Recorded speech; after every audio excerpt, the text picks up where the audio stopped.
Hi అండి. Previous వీడియోలో చెప్పినట్లు అందరికీ ఎంతో ఇష్టమైన రోటి పచ్చడి రెసిపీతో మీ ముందుకు వచ్చేసాను. రోటి పచ్చళ్ళు మనకి చాలా రకాలు ఉన్నాయి. వాటిలో నేను మీకు చూపించబోయేది వంకాయ రోటి పచ్చడి. ఈ పచ్చడి కొంచెం డిఫరెంట్‌గా చాలా టేస్టీగా ఉంటుంది. వేడి వేడి అన్నంలోకి కొంచెం నెయ్యి యాడ్ చేసి తింటే నోట్లోకి జారిపోతూ కమ్మగా ఉంటుంది. ఇది చపాతీలోకి, రాగి ముద్దలోకి కూడా పర్ఫెక్ట్‌గా సెట్ అవుతుంది. ఇక లేట్ ఎందుకు రెసిపీనైతే స్టార్ట్ చేద్దాం. ఫస్ట్ ప్యాన్‌లో 5-6 స్పూన్లు ఆయిల్ వేసి 4 పోర్షన్స్‌గా కట్ చేసుకున్న పెద్ద వంకాయని వెయ్యాలి. బ్రింజల్‌ని 4 సైడ్స్ తిప్పుకుంటూ 50% కుక్ అయ్యేలా వేయించాలి.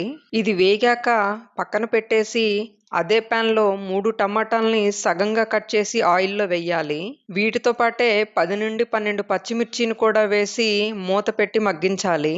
తర్వాత కొన్ని వెల్లుల్లి రెబ్బలు వేసి టమాటాల్ని అప్ అండ్ డౌన్ తిప్పుకుంటూ టమాటాస్ పైన లేయర్ సెపరేట్ అయ్యేదాకా ఫ్రై చేయాలి. ముక్కలు మగ్గాక ఫ్రై చేసుకున్న వెజిటబుల్స్ అన్నీ ఒకదాని తర్వాత మరోటి రోట్లో వేసుకొని నూరుకోవాలి. ఈ పచ్చడిని కోర్సుగా తొలకలు ఉండేలా నూరాలి. మీరు కావాలనుకుంటే టమాటా వంకాయ మీద లేయర్ని తీసేసి పచ్చడి చేసుకోవచ్చు. నేను మాత్రం అలానే పచ్చడి చేస్తున్నాను. ఇప్పుడు వెజిటబుల్స్ ని ఫ్రై చేసిన సేమ్ ప్యాన్ ని బర్నర్ మీద పెట్టి ఆయిల్ హీట్ అయ్యాక 1 స్పూన్ జీరాని వెయ్యాలి. జీరా వేగాక సన్నగా కట్ చేసుకున్న 3 పచ్చిమిర్చి ముక్కల్ని వేసి హాఫ్ మినిట్ ఫ్రై చేయాలి. తర్వాత 1 కప్పు చిన్నగా కట్ చేసుకున్న ఆనియన్స్ ని వేసి ఆనియన్స్ లోని పచ్చివాసన పోయి లైట్ గా కలర్ చేంజ్ అయ్యే వరకు ఫ్రై చేయాలి.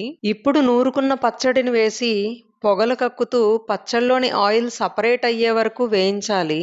ఆయిల్ సెపరేట్ అయ్యాక 1 స్పూన్ పసుపు, 1 స్పూన్ కారం, 1 స్పూన్ ధనియా పౌడర్, 1 స్పూన్ జీరా పౌడర్, 1½ స్పూన్ సాల్ట్ వేసి అన్నీ ఈవెన్‌గా కలిసేలాగా మిక్స్ చేయాలి. ఇప్పుడు గ్యాస్‌ని లో ఫ్లేమ్ మీద పెట్టి 10 మినిట్స్ దాకా కదిలించకుండా అలా వదిలేయాలి. 10 మినిట్స్ తర్వాత చూడండి పచ్చడిలో నుంచి ఆయిల్ ఎలా సెపరేట్ అయిందో.